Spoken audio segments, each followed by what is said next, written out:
welcome back to a new video. Today I'm going to be chatting about the books that I've read so far this year. Just like my movies and shows, I will leave the review spoiler free in case you want to grab any of these books. So I originally set my goal for 40 books this year and I surpassed it, so I'm aiming for 100 books this year. We'll see how close I get, but here we have thoughts on the first set of books that I have read January through today. So the first thing I read was Poems of Emily Dickinson, which is just a nice little set of a lot of her work, a lot of her poetry. I'm a fan of her style of poems, so I enjoyed reading a bunch of them all at once because I do enjoy her style of poetry. It was a nice collection, kind of organized into different sections. So if you are a fan of poetry, I would of course recommend Emily Dickinson. I do like her. Then I read The Life We Bury. College student Joe Talbert has the modest goal of completing a writing assignment for an English class. His task is to interview a stranger and write a brief biography of the person. With deadlines looming, Joe heads to a nearby nursing home to find a willing subject. There he meets Carl, and soon nothing in Joe's life is ever the same. Carl is a dying Vietnam veteran and a convicted murderer. With only a few months to live, he has been medically paroled to a nursing home after spending 30 years in prison for the crimes of rape and murder. As Joe writes about Carl's life, especially Carl's valor in Vietnam, he cannot understand the heroism of the soldier with the despicable acts of the convict. Joe, along with his skeptical female neighbor, throws himself into uncovering the truth, but he is hamstrung in his efforts by having to deal with a dangerous, dysfunctional mother, the guilt of leaving his autistic brother vulnerable, and a haunting childhood memory. This was an excellent thriller mystery book. It completely kept me engaged. I read through it really fast because it was so interesting. Really big fan of the characters as well. Kind of the kid looking into the case and the backstory of everything that happened and what happens in the present. Was a really big fan of this book. So far it will definitely be one of my favorite reads of the year. Great mystery thriller. Some people have real problems.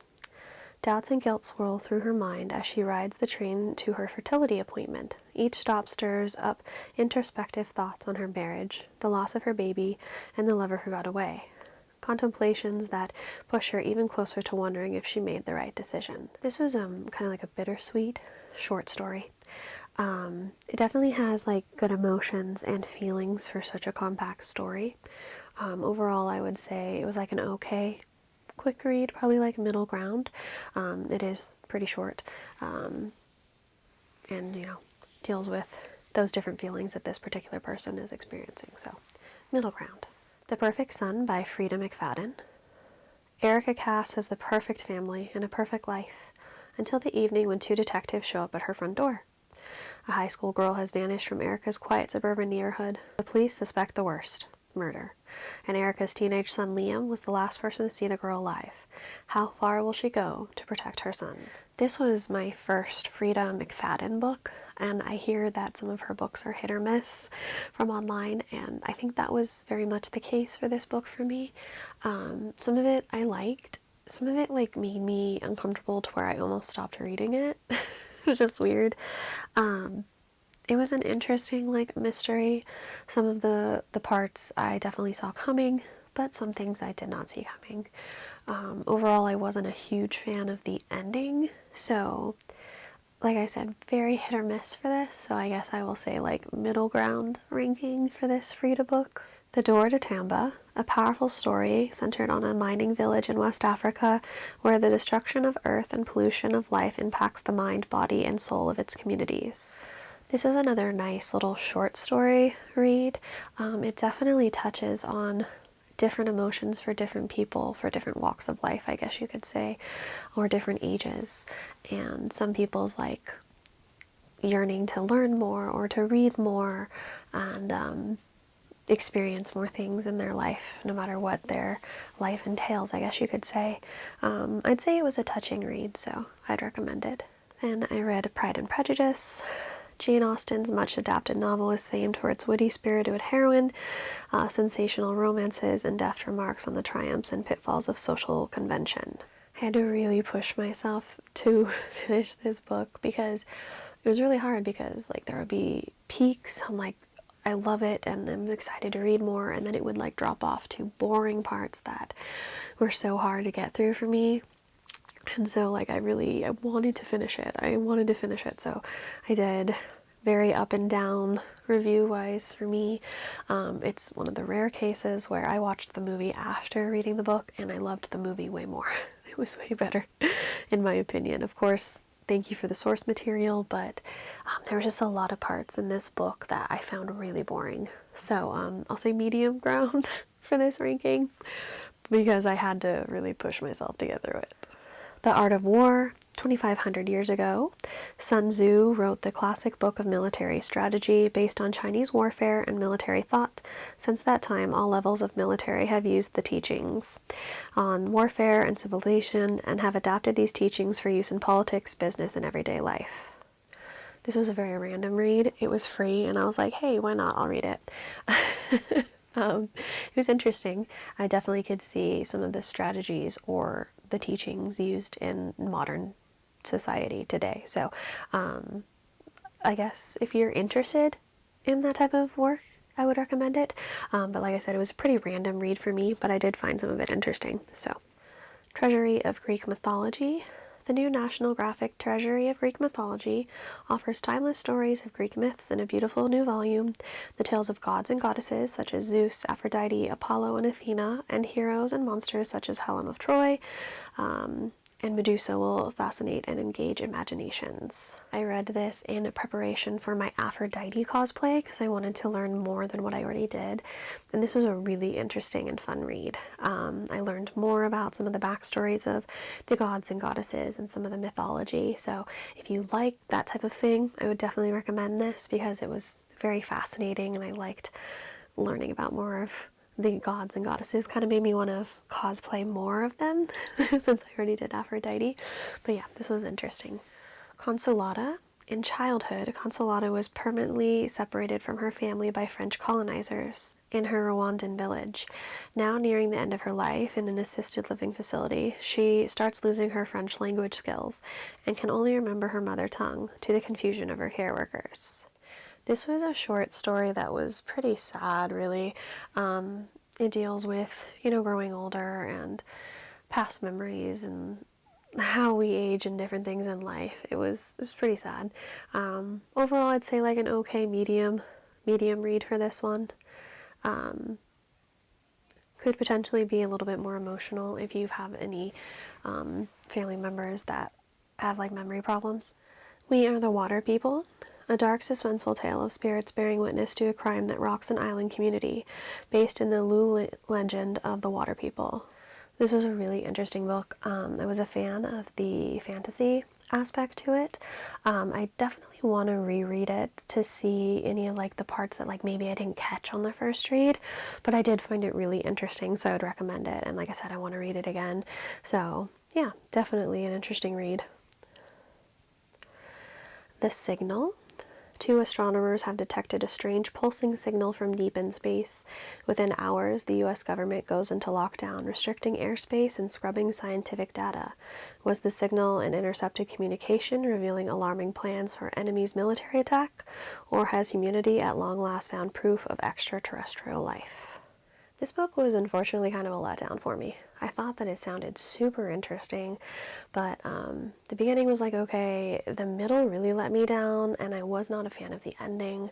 So I can't say I'd recommend this book because, like I said, it sounded so interesting, but overall it was a letdown for me, so do not recommend. Mary Jane. Mary Jane is a single mother, an intangible force when it comes for caring for her young, sick child. A moving play about the stalwart endurance of a devoted mother, Mary Jane demonstrates the prevailing strength of the human while fueled by unconditional love. This was another short story that really tugged at my heart. It's very raw and emotional, especially if you've had a loved one you have to care for or anything like that. Definitely emotional. I would recommend it because I think it's really well written, but it tugs at the heart. So They Come From Within, a collection. We all face different monsters and demons in our life, whether it's a prank gone wrong, a documentary filmmaker discovering a horrible truth, a couple's hidden sex life, or the toughest decision a mother could make. The demons we face often external influences, but sometimes they come from within. This is a great mix of horror and dark stories. They're like different individual stories in this book. All of them were very interesting and very different. I think my favorites in this book were Danny's Dilemma and Prank. They were probably my favorite sections of this, but overall, if you like horror and darker stories, I would definitely recommend this book. Still Hung Up on You. Hannah Gold never thought she'd speak to Ethan Renzer ever again. Getting dumped in high school will do that to you. But when she needs to find a beloved sweater in time for her parents' 50th anniversary, she begins to search where she last saw it, Ethan's childhood home. This was a nice, simple romance read.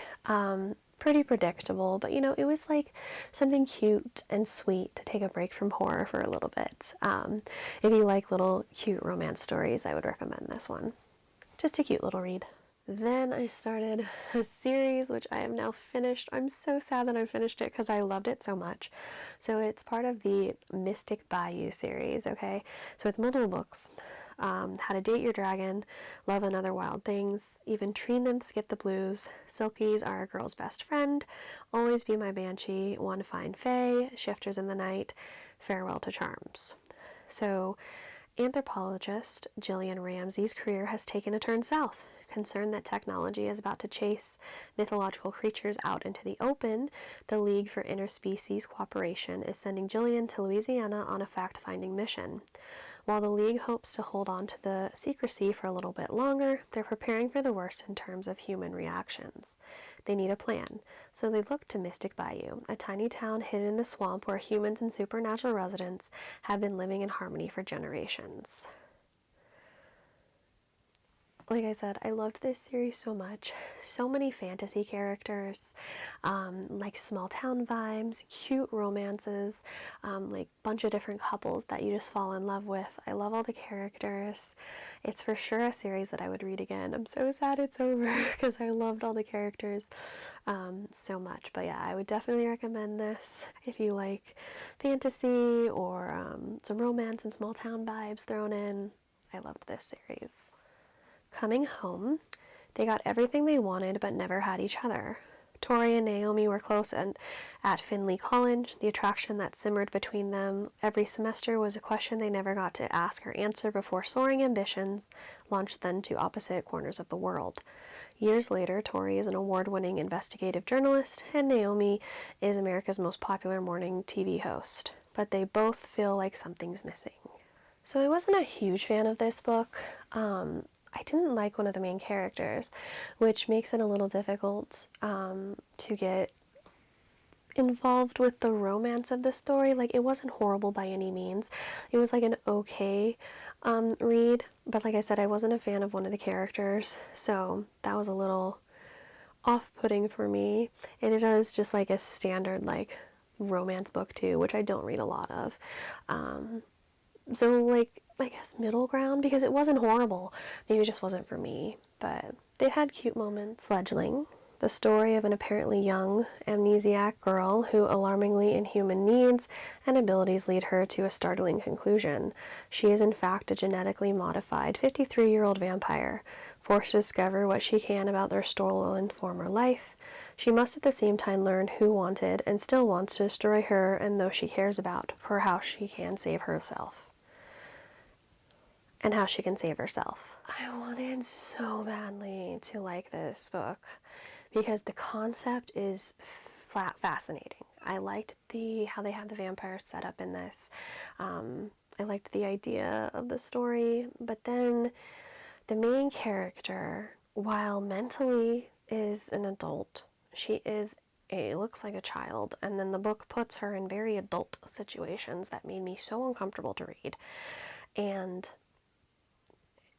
I don't know, it was so, I wanted to like it so bad and had like such potential, but then those moments were extremely hard to get into, you know? So I don't even know how to rank this book. I mean, potentially middle ground, probably leaning more to don't recommend it because of those weird ass parts of the book. But the concept was there. It makes me mad because I did really like how the backstory of the vampires and everything, but the rest of it was just left me feeling icky. Denali. 3 friends from small town Pennsylvania set out to conquer Denali, North America's highest peak, but only 2 come down alive. Good short thriller, straight to the point, really. Reminds me why I don't do those crazy mountain hikes. I'll do standard hikes. But yeah, it's a good thriller. Very tense moments, of course. Just a nice little quick book. The Peephole. When a hopeful widowed mother and her teenage daughter move into a brand new home, they are unaware of the violent hidden history that took place on the property a long time ago. It is the history that begins to brutally stalk their every moment because it refuses to share a space with any newcomers. If the small family refuses to leave their new residence fast enough, they too may mysteriously vanish like those who dared to stay before them. This was a really interesting story, definitely a creepy idea and plot. There were some parts that like took me a little bit to get into, but overall I would say that it's a pretty unique concept, which I always appreciate in spooky stories. Yeah, I would recommend this spooky vibes. Skinfolk, a new collection of stories from Hopkinson. It was a nice little mix of stories. They're all like very different, and it was up and down for me. There was a couple that I really enjoyed, and then some of them like were like, okay. So like I'd probably say like a middle rating for this. You can kind of look and see like the different like story plots potentially. But yeah, some of them were good, some of them were bad, so I got to put this one at like a middle ground. The Weight of the Stars. Ryan Bird dreams of traveling across the stars, but a career in space isn't an option for a girl who lives in a trailer park on the wrong side of town. So Ryan becomes her circumstances and settles for acting out and skipping school to hang out with her delinquent friends. One day she meets Alexandria, a furious loner who spurns Ryan's offer of friendship. I loved this book. I really like the characters. They feel like real teenagers. It's a really good coming of age book with sci-fi mixed in. There are some really sad parts in this, and I like how the characters are written in those more emotional moments, but I was a huge fan of how the book ended, so I would definitely recommend this. I really like this book. Incidents around the house. The 8-year-old Bela, her family is her world. There's Mommy, Daddy-O, and Grandma, Ruth. But there's also Other Mommy, a malevolent entity who asks her every day, "Can I go inside your heart?" I think that this book was really overhyped, unfortunately. I was expecting like a super spooky story, and while there were some creepy moments, I think it's more about a story of really crappy parents. Like, your daughter is hanging out with a spirit, like this creepy spirit, and you don't notice these things. The mom was like really horrible in this book. It was so obnoxious. And there were some other parts that I just really didn't like it. So, definitely I think this one was overhyped, so I don't recommend it. The Commuter. When a woman overhears a murder plot on her morning commute, she races to stop it, only to be pulled in deeper than she ever could have imagined. This was a really weird story to like pull you in different directions of this mystery, but I didn't really like the characters and like how everything turned out. I was kind of happy that it was a short read because I just wasn't getting into it. So I don't think I can recommend this one because I just wasn't a fan. Wildflower. A portrait in stories and adventures, challenges, and incredible experiences of her early years, lessons that led to the successful, happy, healthy place Drew Barrymore is in. It's a book by Drew Barrymore, obviously. I love hearing people's stories in their own words, like these type of bios, and I really liked hearing some of the different stories that Drew had to tell. She had like a kind of a crazy childhood, and she touches on some of that, and some of her own experiences and whatnot. And I really like some of the rawness she offered in her stories about her close loved ones, herself, everything. I definitely enjoyed this read and would recommend it. Decorum at the deathbed. With her husband barely clinging to life at home, Becca has taken to jogging. Running helps clear her head and her heart, but it's not until she discovers a freestanding confessional booth deep in the woods that she begins to clear her conscience. Dark, short, sweet, creepy story. Kind of like straight to the point. I would say that it leaves you feeling like a bit creepy, which I like, and it definitely leaves you like with karma points, right? Nice little creepy story. Grimmore Girls, A Memoirs of Magic and Mischief, the long-awaited next book from actress of the New York Times bestselling author of The Rule Diaries, Hilary Burton Morgan, through memoir, essays, and magical practices. Grimmore Girl connects us to the enchantment that exists inside us all. I loved Hilary's first book, so I figured I would, of course, enjoy this one because it's like all magic and witchy, and I did. I love her perspectives on life and adding magic to your daily life and stuff about her family and her loved ones and all that stuff. It was a nice little read, so I would recommend. Dear Laura. Every year on her birthday, Laura gets a letter from a stranger. That stranger claims to know the whereabouts of her missing friend Bobby, but there's a catch. He'll only tell her what he knows in exchange for something personal. This book was like super interesting, and the lead up in it was very creepy. I feel like some of it was a little rushed once we got like middle to the end. I definitely feel the story was rushed and I wanted more. Very creepy though. If the circumstances were happening to me, I would be terrified. There was something in the end that I really didn't like that had happened. But I mean, overall, I'll probably say like a middle ranking for this because like the beginning of it and some of the middle was like definitely creepy. And it's not like it's a bad book. There was just some things I think were a little rushed for it. Night of the Mannequins. A contemporary horror story where a teen prank goes very wrong and all hell breaks loose. Is there a supernatural cause, a psychopath on the loose, or both? This was a really weird story. Very weird. It kind of leads you in like different directions of like what's real and what's not, what's going on. And I don't know, I want to say other things, but I can't spoil it. Just weird. I don't think I would recommend it, honestly, because it's just weird. The Well. The old well has always terrified Jacob. Even as a boy, he couldn't go near it without feeling sinister eyes searing into his spine. Now he's an adult, having returned to an old family home for a fresh start, and the feeling has only intensified. Worse yet, a sudden storm of paranormal activity has engulfed the house, and his young niece is the eye of the storm.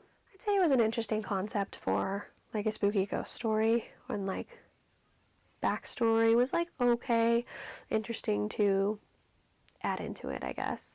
Probably like a middle ground, spooky ghost story, I would say. You gotta like a bit of like family stuff too. Yeah, so like middle ground, spooky story. Sunrise on the Reaping. As the day dawns on the 50th annual Hunger Games, fear grips the districts of Panem. This year, in honor of the quarter quell, twice as many tributes will be taken from their homes. Back in District 12, Hamish Abernathy is trying not to think too hard about his chances. All he cares about is making it through the day and being with the girl he loves. I loved this book so much, even though it broke me into a million pieces. I loved this book. I'm a Hunger Games fan, and I was excited to hear about Hamish's games, but this book was like devastating but amazing at the same time. Catching Fire is my favorite book and movie, and there's like, I feel like a lot of references to it in this Sunrise on the Reaping. I'm probably going to read it again because I loved it so much, even though it's so sad. I'm really looking forward to the movie too. The castings that they've announced so far have been really good. So yeah, I'm looking forward to it. But Hitchhikers. Annie has always had high hopes for her future, but the reality of her life just isn't measuring up. She loves her fiancé Greg, doesn't she? She's going to get her degree and open her own business, won't she? Then a strange old woman shows up outside her house, and she seems to know a lot about Annie. An awful lot. What an interesting story. I kept thinking it was going to go one way, and then it would like switch and keep me guessing. Really good mystery, sci-fi aspect with it. I really enjoyed this one. I would recommend it, especially if you like those mystery thriller sci-fi vibes. This was a good read. Not a Monolith, Poems and Musings of a Black Woman. Not a Monolith, this collection of poems and musing, as the title suggests, explores the age-old statement, Black people are not a monolith. While this collection is deeply personal, a culturally authentic voice still emerges, addressing topics ranging from love, heartbreak, loss, friendship, sisterhood, womanhood, childhood, relationships, community, mental health, capitalism, and the patriarchy. This was another beautiful collection of poems. I had quite a few favorites in this. If you like poetry, I would definitely recommend this book. Yeah, lots of favorites for poem lovers. Camera died, but we're back. The Black Hills. Devon's thrill-seeking brother Ricky has ventured out into the Black Hills, the infamous location where 3 documentary filmmakers vanished without a trace 10 years prior. Now, weeks later, Ricky still hasn't returned home, and it's up to Devon to venture into the Black Hills to find him. Will Devon find his brother, or will something find Devon first? This is based around the Blair Witch Project. It's kind of like a sequel of sorts, you could say. If you are a fan of the Blair Witch Project, you'll probably like this. It's like his own take on it. There are some parts that are definitely spooky and creepy, and there's some other parts that were just like kind of like okay to me, but I liked kind of like a different take on a potential something else that had happened in the area for the Blair Witch Project idea, so I would say it's a good spooky read. Then we have Empath Survival. Discover the empathic abilities that can give you the power to thrive in everyday life. I've had this book for like years, and I was like, sure, let's read it. It was like interesting thoughts about if you have empath feelings and stuff like that.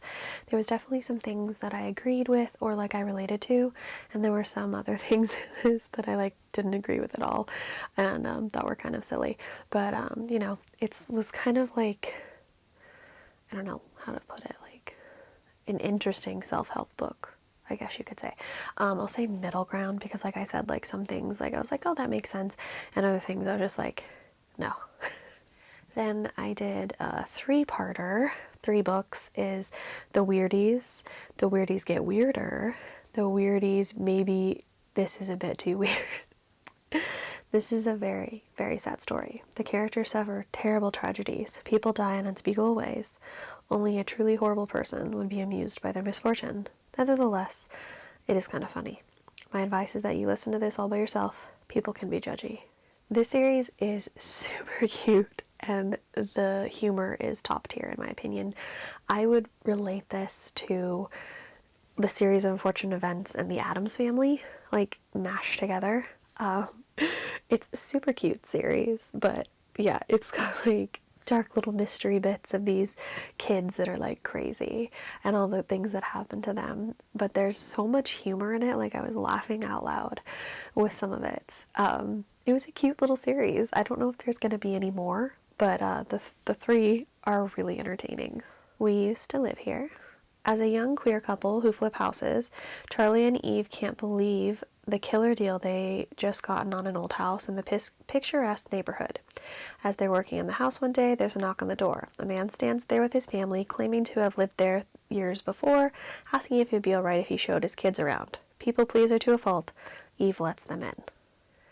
This book was another one that I think was really overhyped, unfortunately. It's a thriller to me, I guess. Some people, the reviews were saying it was like the scariest book they'd ever read. That was not my experience at all. Like I said, definitely some thriller moments. Definitely overhyped. Overall, I would say that I was left with a bunch of unanswered questions, which I find very frustrating in a book. It led us in so many different directions, and it had so many potential like storylines that could have been like really cool, or this idea, and there's like a bunch of fan theories online you can read about this book and everything, but like overall I was just left unsatisfied by it because there's so many like unanswered questions, and I don't know, it really disappointed me, unfortunately. Everyone was hyping this book up. I think they're making it into like a movie of some kind. That will be interesting because it would be a weird movie too, just because of how things go. So unfortunately, I don't think I recommend this. It was very, very much recommended to me, and I didn't like it. I found puppets living in my apartment. Johnny awakes. A puppet looms over his bed. He recognized the furry. Grandpa was its puppeteer on the children's television show, Our City Street. But Grandpa went missing a year ago. He disappeared from this very apartment building, which was converted from the old Our City studio. Desperate to see Grandpa again, Johnny follows the puppet inside the building's walls, ever deeper into a puppet-infested labyrinth. Talk about a creative idea, because this was something I'd never read or seen before. And creepy bits. Some bits were a little confusing though, I will say. Great overall concept, but I think like the middle of the book kind of lost me a little bit. I had to like reread some of it to understand what was happening, so it didn't really flow for me at least. I had to like go back and be like, wait, where are we? What's happening? This book also definitely deals with grief and anxiety themes in this, with the creepy aspect. I would say it's like a creepy book, an idea in general, especially if you don't like puppets. I mean, I'm not scared of puppets, but this made them very creepy. So I would say probably a middle ranking for it, because the idea was really good. There are creepy bits in it, but something like that middle part was just a little confusing for me. Surrender the Pink. Diane Kaufman is attracted to unsuitable men, including her ex-husband, a successful playwright with whom she continues to be obsessed, and she has tendency to merge real life and the soap opera script she writes. This is one of Carrie Fisher's books. I love everything that she writes. Like the comedy and the drama is always really good in them, and this was like no different. Great comedy bits with more like serious like ideas of people making really stupid mistakes in life, basically. Like that was a lot of that in this book, like making these bad choices with this wrong person type of situation. So I would recommend it. I recommend all of Carrie's writing. Home is where the bodies are. After their mother passes, 3 estranged siblings reunite to sort out her estate. Beth, the oldest, never left home. She stayed with her mom, caring for her until the very end. Nicole, the middle child, had kept at arm's length due to her ongoing battle with serious drug addiction. Michael, the youngest, lives out of state and hasn't been back to their small Wisconsin town since their father ran out on them 7 years before. While going through their parents' belongings, the siblings stumble upon a collection of home videos and decide to revisit those happier memories. However, nostalgia is cut short when one of the VHS tapes reveals a night back in 1999 that none of them have any recollection of. On screen, their father appears covered in blood. What follows is a dead body and a pact between their parents to get rid of it before the video abruptly ends. Wow, this book. I went through it really fast. It was really interesting. I like how it was set up with different points of view. You had like different points of view from the different family members, and I really liked that. It was a really good thriller mystery. I didn't really see some of it coming, and then like there were bits that I like was getting hints towards, but I wouldn't say straightforward I saw it coming. Overall, I would say that I enjoyed this one. It was a really good, like, thriller mystery vibe for it. Dear Cousin. Dear Cousin, The Stalking of Susan Finston is the gripping true story of one woman's quest for a long-lost family. After the deaths of her sister and estranged father, Susan searches for relatives on an early DNA forum. When she meets cousins from her grandfather's other family, there's everything she'd hoped for until it all goes to hell. This was so good and so terrifying. If you like true crime, I would recommend this for you, because it's like Susan's real story of these crazy, creepy things that happen when she discovers these other family members. And it's terrifying and just makes you so uncomfortable, especially since it's a true story. Yeah, if you like true crime stuff, would definitely recommend this. My Darling Thing. Ruse Beckman has a spirit companion only she can see, Ruth. Strange, corpse-like, and dead for centuries, is the light of Rue's life. That is until a wealthy young widow, Agnes Coop, visits one of Rue's backroom seances, and the two strike up a connection. Soon Ruse is whisked away to the crumbling estate Agnes inherited upon the death of her husband, where an ill woman haunts the halls, strange smells drift through the air, and mysterious stone statues reside in the family chapel. This was a beautiful, gothic romance story. Creepy, emotional, lots of layers in this story. I saw some reviews say that it was a slow read for them, but I blew right through it because I was so invested in these characters. I loved the format of it, and yeah, loved the characters. Very much, this book is very much Crimson Peak and Haunting of Bly Manor had a baby. If you mix that movie and that show together, it's kind of like this book. I loved this book.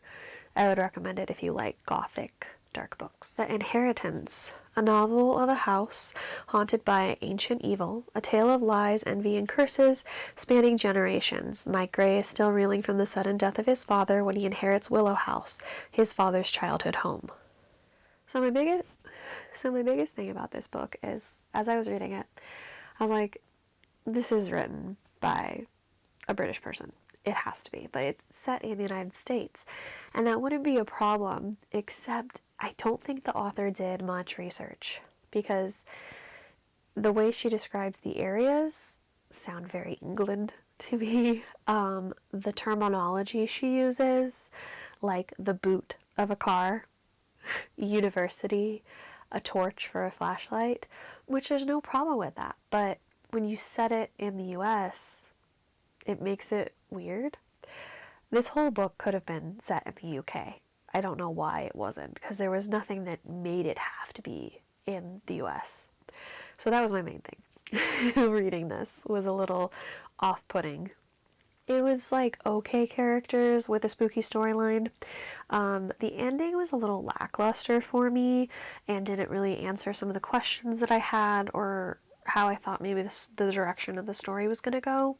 So I guess I'll probably give it a middle ground, because, it was an enjoyable read. There were some spooky bits, but some of the writing was just confusing when they're kind of describing Georgia and it sounds like England countryside. Bloody Ever After, 9 stories that will redefine your fears from fairy tales and nursery rhymes of your childhood. So I didn't like this author's other book. I was looking back at some of the reviews I did, and I didn't like the first book I read from them, so I'm not sure why I grabbed this one. Probably this was just a freebie, so I was sure, I'll read creepy stories that are based on fairy tales, but I didn't like the first one, and I didn't really like this book either, so I should probably not read more from this author. I'm so sorry. But yeah, they were dark stories inspired by fairy tales, but none of the specific stories really jumped out at me. There was actually one story in it that I disliked so much I almost stopped the book completely, and I really try and finish books even if I'm not liking them, just so I can get the whole vibe of it. But yeah, this one just wasn't it for me. This wasn't it for me. We have A Climate by Whitney Hansen. This is a beautiful poetry book. I had so many favorites in this. It's kind of in different sections, organized in different sections, you could say. This book of poetry, if you like poems, would be really great if you're dealing with a breakup or a heartbreak, or even self-discovery. There was a lot of poetry that would lead into those themes, but lots of beautiful work. I would recommend it. Like I said, there was a lot of faves in this one. And then the latest book I have read is Sour Candy. At first glance, Phil and his son Adam are just ordinary father and son, no different from any other. They take walks in the park together, visit country fairs, museums, and zoos, and eat together overlooking the lake. Some might say the father is too accommodating, given the lack of discipline when the child loses his temper in public. What no one knows is Phil is a prisoner, and that up until a few weeks ago, at a chance encounter at a grocery store, he had never seen this child before in his life. This is a really interesting, creepy story, different take on speaking to people in public. Don't do it. See, this is why I'm an introvert. but it was in fact creepy. I liked it. Good short read. I would recommend it if you need creepy kid vibes. So those are the books that I've read so far this year. I am trudging along. We'll see if I do my new goal for reading this year. And I'll do another video with more books I've read in the future. I hope you can take some of these recommendations. Thank you so much for watching. If you have any books that you think I would enjoy from what I've said today, you can always let me know in the comments too. I would love suggestions, as if my to-be-read list isn't long enough. Thank you so much, lovelies, and I'll see you in the next video.